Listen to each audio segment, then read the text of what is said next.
제가 늘 강조를 하지만 성경을 읽을 때는 항상 앞뒤를 잘 살피면서 읽어라. 이것은 아무리 강조해도 사실은 부족함이 없습니다. 우리 성경에 보면 장절이 나눠져 있어요. 그런데 원래 사실 성경에 장절이 있었던 것은 아니죠. 이것은 나중에 중세에 어떤 사람이 이렇게 장을 나눈 것입니다. 장을 나눠서 장점이 있어요. 근데 사실은 또 단점도 있어요. 장을 나누다 보니까 오늘 본문 같은 경우 이제 우리가 9장을 읽었잖아요. 8장과 9장이 전혀 다른 이야기를 지금 하고 있나 보다 이렇게 생각할 수가 있거든요. 이게 이제 하나의 단점이 될 수 있겠죠. 그래서 사실은 이제 항상 앞뒤 내용을 같이 봐야 된다 말씀을 드리는 겁니다. 오늘 본문 말씀을 보시면 여러분들 이제 제 설명을 들으시면 아시겠지만 사실은 8장과 9장이 서로 다른 말씀을 하는 것이 아니라 굉장히 밀접하게 연결되어 있다라고 하는 것을 우리가 알 수 있습니다. 특별히 8장에 나오는 12절의 말씀, 예수님께서 나는 무엇다 라고 말씀하신 두 번째 말씀이 있죠. 예수님이 뭐라고 말씀하셨죠? 나는 무엇이다? 나는 세상의 빛이다 라고 하신 말씀, 그 말씀이 사실은 오늘 9장 이야기의 중요한 배경이 되는 말씀입니다. 4절에서 예수님이 때가 아직 낮음에 이렇게 말씀하셨을 때 이 말을 풀어서 말하면 아직 세상에 빛이 비치고 있을 때라고 하는 말입니다. 이 말씀은 제가 방금 말씀드렸던 나는 세상의 빛이다라고 하는 그 예수님의 말씀을 염두에 두면서 하신 말씀입니다. 그러므로 때가 낮음에라고 하는 말은 지금 이렇게 태양이 비쳐서 대낮이다 그런 의미가 아닌 것을 알 수 있습니다. 이 말씀은 세상에 비치신 예수님이 아직 이 세상에 계실 때라고 하는 그런 뜻입니다. 이것은 5절을 통해서도 잘 드러납니다. 5절에 보시면 내가 세상에 있는 동안에는 세상의 빛이로다. 그렇기 때문에 지금 아직 낮이다, 때가 낮이다 이렇게 말씀을 하신 것입니다. 물론 이 말씀은 빛이신 예수님이 언젠가 떠날 때가 올 것이다 라고 하는 것을 함축하고 있습니다. 그러므로 예수님은 자기 자신이 빛으로서 아직 이 세상에 계시는 동안에 하나님의 일을 해야 한다고 말씀을 하십니다. 예수님이 빛으로서 이 세상에 계시는 동안에 해야 할 하나님의 일이란 무엇일까요?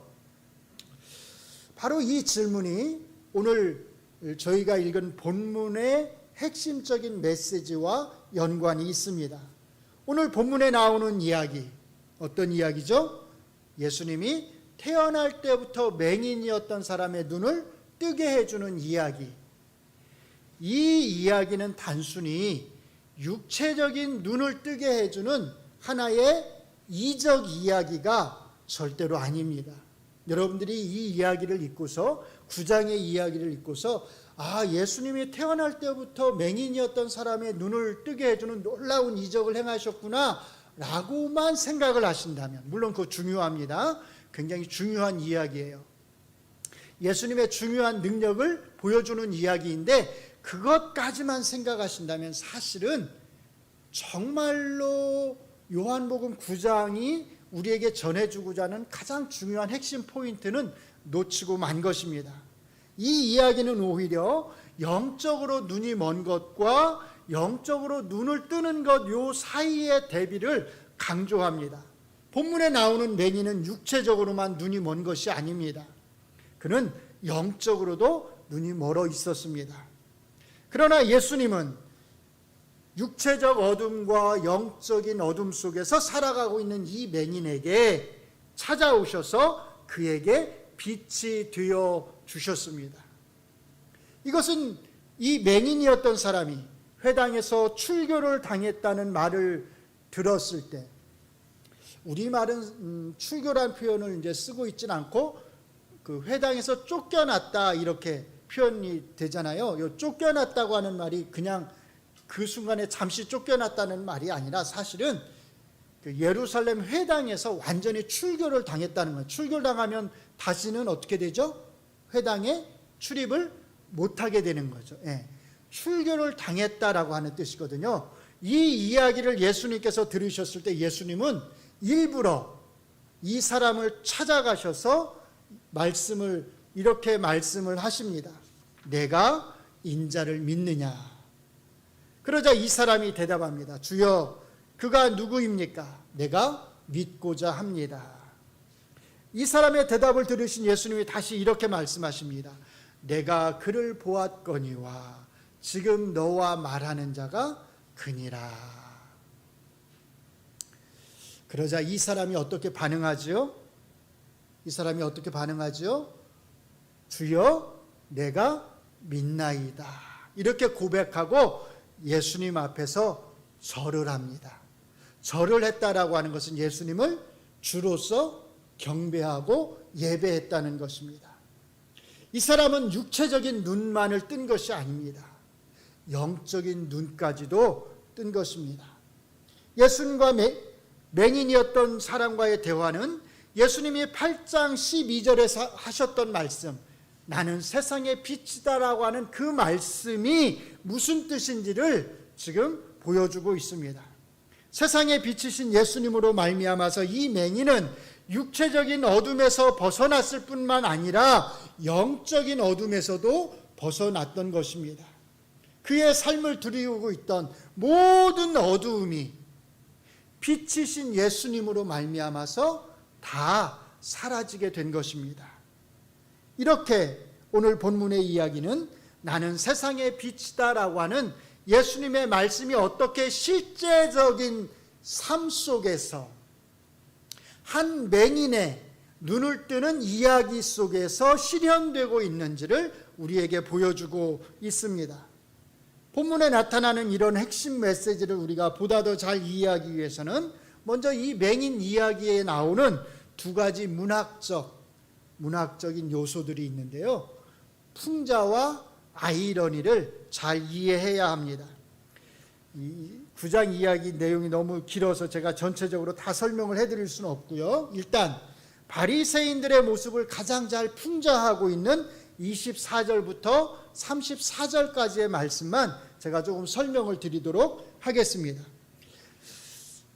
사람들이 태어나면서부터 맹인이었던 이 사람을 바리새인들에게 데려왔을 때 바리새인들은 예수님이 이 사람의 눈을 뜨게 해주었다고 하는 사실을 인정하고 싶지 않았습니다. 왜냐하면 예수님이 이 사람의 눈을 뜨게 해준 날이 어느 날이냐면 무슨 요일이었냐면 안식일이었기 때문입니다. 그래서 바리새인들은 예수님이 죄를 범했다고 생각을 했습니다. 죄인은 절대로 그런 놀라운 일을 행할 수 없다고 생각을 한 것입니다. 그래서 예수님이 이 맹인의 눈을 뜨게 해줬다고 하는 사실을 부정하고 싶었습니다. 그래서 처음에는 맹인을 불러서 신문을 합니다. 그리고 그 다음에는 이 맹인의 부모를 불러서 신문을 합니다. 이렇게 두 번에 걸친 신문에서 바리새인들은 오히려 예수님이 이 맹인의 눈을 정말로 뜨게 해주었다고 하는 사실을 부정할 수 없게 됩니다. 그러자 이제 바리새인들은 맹인이었던 사람을 두 번째로 불러서 이렇게 말합니다. 너는 하나님께 영광을 돌려라. 우리는 이 사람이 누구겠어요?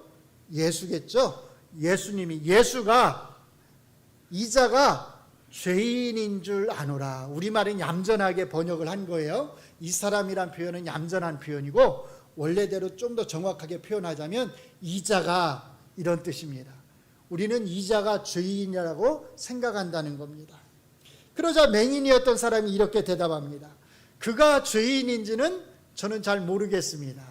그런데 내가 아는 한 가지가 있는데 내가 맹인으로 있다가 지금은 본다는 겁니다. 그렇죠? 자기의 경험에 비추어서 아주 현실적인 대답을 한 것입니다. 그러자 바리새인들이 이 사람에게 그가 어떻게 눈을 떴는지에 대해서 너가 어떻게 눈을 뜨게 되었는지 다시 한번 얘기해 보라고 합니다. 사실은 그 앞에서 이 맹인이 첫 번째 신문을 받을 때 이미 이 맹인은 자기가 어떻게 해서 눈을 떴는지에 대해서 바리새인들에게 다 설명을 했습니다. 그런데 바리새인들이 다시 한번 그것에 대해서 설명하라고 요구하니까 이 맹인은 이렇게 생각을 합니다. 야, 이 사람들도, 이 바리새인들도 예수님의 제자가 되려고 하는가? 그렇게 생각을 해서 이렇게 묻습니다. 당신들도 그의 제자가 되려고 하나요? 이 질문에 바리새인들은 이 맹인이었던 사람을 욕하면서 말합니다. 너는 그의 제자이나 우리는 모세의 제자라. 하나님이 모세에게는 말씀하신 줄을 우리가 알거니와 이 자는 어디서 왔는지 우리가 알지 못한다. 이 자는 어디서 왔는지 우리가 알지 못한다. 무슨 뜻일까요? 예수님이 어디 출신인지를 모른다고 하는 그런 뜻일까요? 그게 아니라 이 자는 하나님에게서 온 자가 아니다라는 뜻입니다. 우리는 이 자가 하나님에게서 와서 이런 놀라운 일을 행했다라고 믿지 않는다는 뜻입니다. 그러자 맹인이었던 사람이 다시 대답을 합니다. 30절로 33절에 나오는 이 대답은 율법에 대한 최고의 지식을 가지고 있다고 자부하는 바리새인들에게 우리가 이제 흔히 하는 말로 한 방을 아주 멋지게 먹이고 있는 풍자를 묘사를 하고 있습니다. 제가 30절부터 33절까지 말씀을 읽어드리겠습니다. 그 사람이 대답하여 이르되 이상하다. 이 사람이 내 눈을 뜨게 하였으되 당신들이 그가 어디서 왔는지 알지 못하는도다. 하나님이 죄인의 말을 듣지 아니하시고 경건하여 그의 뜻대로 행하는 자의 말은 들으시는 줄을 우리가 아나이다. 창세 이후로 맹인으로 난 자의 눈을 뜨게 하였다함을 듣지 못하였으니 이 사람이 하나님께로부터 오지 아니하였으면 아무 일도 할 수 없으리이다. 이 말이, 이 맹인이었던 사람의 이 말이 왜 풍자를 담고 있는지 혹시 아시겠어요? 맹인이었던 사람은요, 일자 무식입니다. 그렇겠죠. 태어나면서부터 맹인이었으니까 글자라고 하는 걸 본 적이 있을까요? 없을까요? 글자라고 하는 걸 본 적도 없습니다.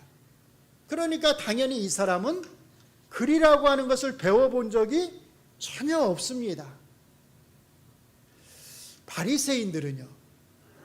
바리새인들은 최고의 지식인입니다. 최고의 율법 교사들입니다.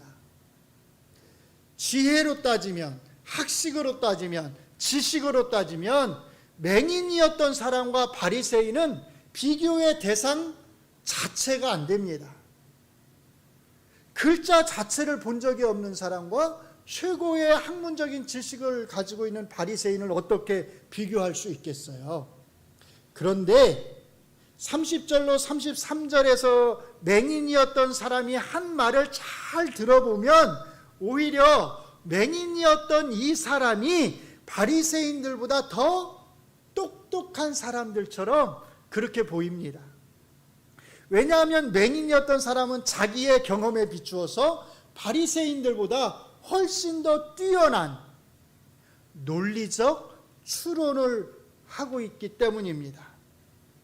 이 논리적 추론을 통해서 예수님이 하나님에게서 보냄을 받은 분이다 라고 하는 것을 이 맹인이었던 사람은 아주 설득력 있게 말을 하고 있기 때문입니다.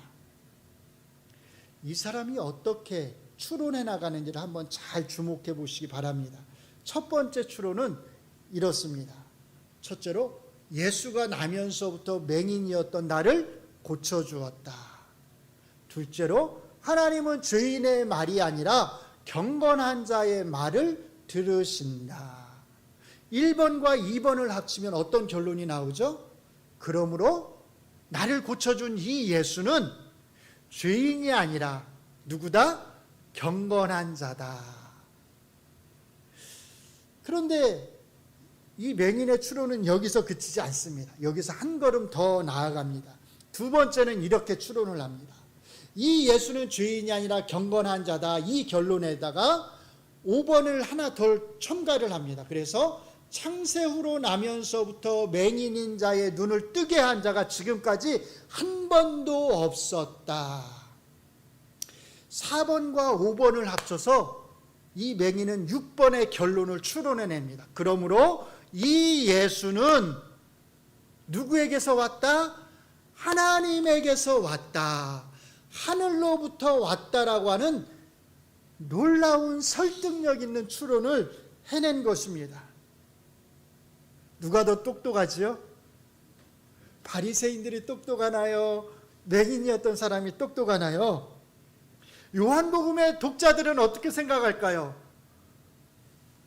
이 바리새인들의 말과 맹인의 말을 듣고 있는 요한복음의 독자들은 누가 더 똑똑하다고 생각할까요? 당연히 맹인의 말에 설득당할 겁니다. 맹인의 말이 더 그럴듯하다고 생각할 것입니다. 그런데 사실 이 맹인의 이 추론은 뭐 대단한 학문적 기초에서 나온 추론이 아닙니다. 딱 두 가지에서 나온 추론입니다. 자기의 경험, 그렇죠? 예수라고 하는 사람이 날 고쳐주었다라고 하는, 그래서 내가 지금은 본다고 하는 이 자기의 경험과 자기가 하나님에 대해서 알고 있는 한 가지 지식, 그게 뭐냐면 아까 나왔었죠. 하나님은 죄인의 말이 아니라 누구의 말을 들어주신다? 경건한 자의 말, 경건한 자의 기도를 들어주신다고 하는 이 두 가지, 나의 경험과 하나님은 경건한 자의 말을 들어주신다고 하는 이 두 가지 사실에 근거를 해서 이 맹인이었던 사람은 아주 논리적인 추론을 한 것입니다. 쉽게 말하면 상식적인 추론을 했다는 겁니다. 맹인이 하는, 일자 무식인 맹인이 하는, 글자라고 하는 것 자체를 본 적이 없는 맹인이 하는 이 놀라운 추론을 누구는 못하는 거예요? 최고의 지식인이라고 하는 바리새인들은 못하고 있다는 겁니다. 바로 여기에 풍자가 있습니다. 바리새인들의 어리석음을 조금 심하게 표현을 하면 비웃어주는 겁니다. 평생을 눈이 먼 채로 살아온 일자무식의 맹인이 율법 교사라고 하는 바리새인들보다 더 뛰어난 논리적 추론을 하고 있다고 하는 것을 통해서 요한복음의 저자는 바리새인들의 어리석음을 지금 풍자하고 있는 것입니다. 그러면서 동시에 이 요한복음을 읽고 있는 독자들로 하여금 바리새인들보다 맹인이 하는 그 말에 더 귀를 기울이도록 설득을 당하도록 하고 있는 겁니다. 이 맹인이었던 사람의 말에 바리새인들은 어떻게 반응하나요? 항상 할 말이 없으면 어떻게 한다고 그랬죠? 상대방을 인신공격을 하는 게 최고의 공격이라고 그랬잖아요. 바리새인들이 바로 그렇게 합니다. 뭐라고 말하냐면, 내가 온전한 죄 가운데서 태어나서 우리를 가르치느냐. 한마디로 말하면 너는 죄인이라는 겁니다. 너는 죄인인데 죄인인 네가 의인인 우리를 가르치려고 해? 라고 인신공격을 하는 겁니다. 맹인이었던 사람의 말이 설득력이 있었기 때문에 바리새인들은 그의 말을 논박하지 못하고 그냥 인신공격을 하는 것으로 대화를 끝내버립니다. 이건 역시도 바리새인들의 어리석음을 풍자하는 것입니다. 그리고 이제 이런 풍자적인 상황을 넘어서 요한복음의 저자는 세상에 빛으로 오신 예수님으로 인해서 생겨나는 아이러니한 상황에 대해서 말을 합니다. 39절을 우리가 같이 한번 읽어보겠습니다. 시작. 예수께서 이르시되 내가 심판하러 이 세상에 왔으니 보지 못하는 자들은 보게 하고 보는 자들은 맹인 되게 하려 함이라. 이것은 단순히 이제 육체적으로 맹인이 되는 것에 관련된 말씀이 아니라고 하는 것을 아실 것입니다. 그러니까 예수님은 이제 육체적으로 맹인이었던 사람의 이야기를 통해서 영적인 맹인 또는 영적으로 눈을 뜨는 것에 대한 이야기로 지금 자연스럽게 넘어가시는 것입니다. 이 말씀을 듣고 예수님과 함께 있던 바리새인들이 자기들끼리 이렇게 말합니다. 우리도 맹인인가? 우리도 맹인인가? 아마 이 사람들은, 이 바리새인들은 적어도 예수님이 지금 문자 그대로 맹인에 대해서 말하는 것이 아니라고 하는 의미를 어느 정도는 알아차렸던 것 같습니다. 그렇기 때문에 혹시 자기들이 눈을 뜨고 있기는 한데, 우리가 분명히 눈을 뜨고 있는데 우리가 맹인인가? 이렇게 지금 질문을 던진 것입니다. 바로 이들을 향해서 마지막으로 예수님이 이렇게 답하십니다. 41절을 같이 읽습니다. 예수께서 이르시되 너희가 맹인이 되었더라면 죄가 없으려니와 본다고 하니 너희 죄가 그대로 있느니라. 아멘. 바로 이것이 복음이 가져오는 아이러니입니다. 예수님이 이 땅에 오심으로써 굉장히 아이러니한 상황이 지금 벌어졌습니다. 어떤 상황이죠? 어떤 상황이에요? 나는 맹인이 아닙니다 라고 큰 소리치는 사람들이 뭘로 판명이 나버리죠? 맹인으로 판명이 납니다. 나는 맹인입니다 라고 고백하는 사람은요, 오히려 맹인이 아닌 것으로 판명이 납니다. 또 다른 아이러니가 있습니다. 바리새인들은 맹인을 향해서, 맹인이었던 사람을 향해서 아까 뭐라고 그랬죠? 너는 죄인이다 이렇게 정죄했습니다. 그런데 알고 보니까 누가 맹인으로 판명이 납니까? 누가 죄인으로 판명이 납니까? 바리새인들이 죄인으로 판명이 납니다. 나는 의인이다라고 생각했던 바리새인들이 죄인이었던 것입니다. 반대로 누가 의인으로 판명이 나나요? 바리새인들이 죄인이라고 정죄했던 그 맹인이었던 사람이 오히려 의인으로 판명이 납니다. 아이러니한 상황이 벌어진 겁니다.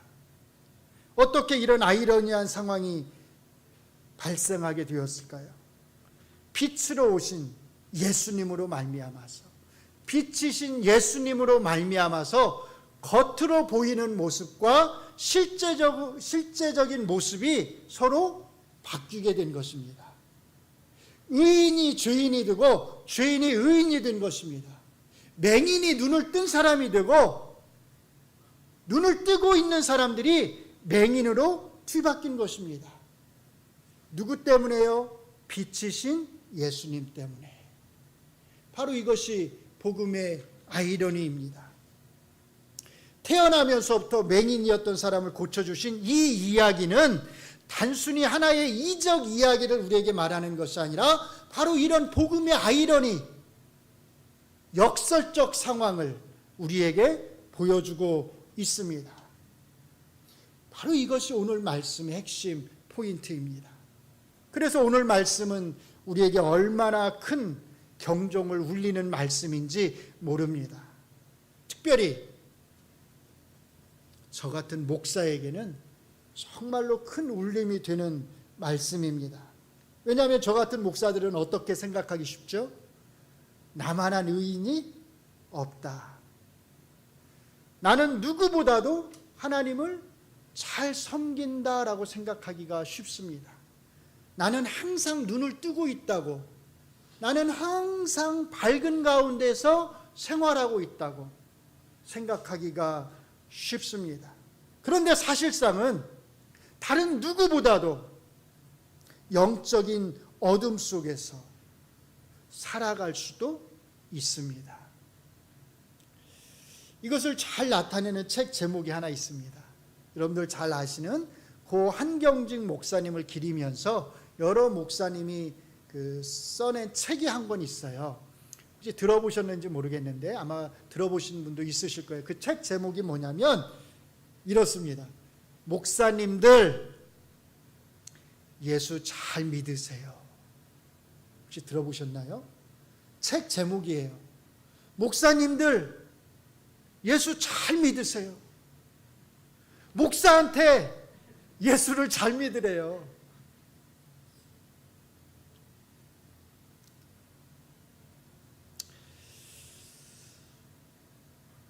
사실은 목사들이 영적 맹인일 수 있다고 하는 것을, 그 아이러니를 이 책 제목은 잘 포착한 것입니다.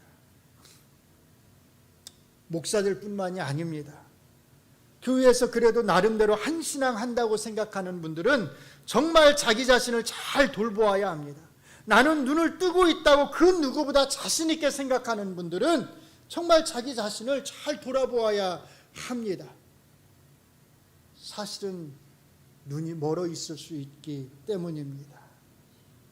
오히려 우리가 무시하는 사람들, 오히려 우리보다 믿음이 부족하다고 생각하는 사람들, 오히려 우리보다 교회를 잘 섬기지 못한다고 생각하는 사람들이 사실은 예수님이 비추시는 그 빛 가운데 머무는 사람들일 수 있습니다. 어떻게 해야 할까요? 우리가 바리새인들처럼 이런 풍자와 아이러니의 대상이 되지 않으려면 어떻게 해야 할까요? 두 가지를 제가 간단히 말씀을 드리고 싶습니다. 첫째로 같이 읽습니다. 내가 하나님을 잘 섬기고 있는지를 어떻게 해라? 항상 의심하라. 내가 정말 하나님을 잘 섬기고 있는지 누굴 의심해야 돼요? 나를 의심해야 돼요. 내 신앙을 의심해야 돼요. 하나님을 믿는지 믿지 않는지 그걸 의심하라는 말이 아닙니다. 내가 정말 잘 섬기고 있는지, 나의 신앙의 모습이 정말 하나님께서 말씀하신 성경에 비추어서 제대로 잘 섬기고 있는지 내가 내 신앙을 의심해야 합니다. 내가 내 신앙을 돌아보아야 합니다. 제가 송구 영신 예배에서도 강조해서 말씀을 드렸듯이 우리는 그래서 항상 낮은 자세로 하나님을 섬기고 성도들을 섬겨야 합니다. 그것은 정말 아무리 강조해도 지나치지 않습니다. 한순간의 교만이 우리의 모든 섬김을 다 헛된 것으로 만들 수 있다는 것을 아셔야 합니다. 한순간의 자만이 우리를 영적인 맹인으로 만들 수 있다고 하는 것을 잊지 마셔야 합니다. 마지막 둘째로요, 같이 읽습니다. 다른 모든 성도의 신앙을 통해서 항상 배워라. 누굴 통해서요? 나 외에 다른 모든 성도의 신앙을 통해서 항상 배워야 합니다. 내가 섬기는 모습이 항상 다 옳을 수는 없습니다. 누구라도 나보다 더 나은 신앙의 모습을 갖추고 있을 수 있습니다. 그렇기 때문에 우리는 다른 성도들이 어떻게 하나님을 잘 섬기는지를 보면서 내가 보지 못하는 것, 내가 맹인으로서 보지 못하는 부분, 그것이 무엇인지를 잘 알아서 그것을 인정하고 그것을 고칠 수 있어야 합니다. 이런 면에서 다른 모든 성도가 다, 나 위에 다른 모든 성도가 다 나에게 있어서 신앙의 교사일 수 있습니다. 우리 모두가 서로가 서로에게 신앙의 교사가 될 수 있기를 바랍니다. 사랑하는 성도 여러분, 맹인임을 고백하십시오. 나는 하나님 맹인입니다. 죄인임을 고백하십시오. 하나님, 나는 눈이 먼 죄인입니다. 이렇게 맹인임을 고백하고 죄인임을 고백하는 자에게, 바로 그 사람에게 주님이 빛을, 참 빛을, 영생의 빛을 비추어 주실 것입니다.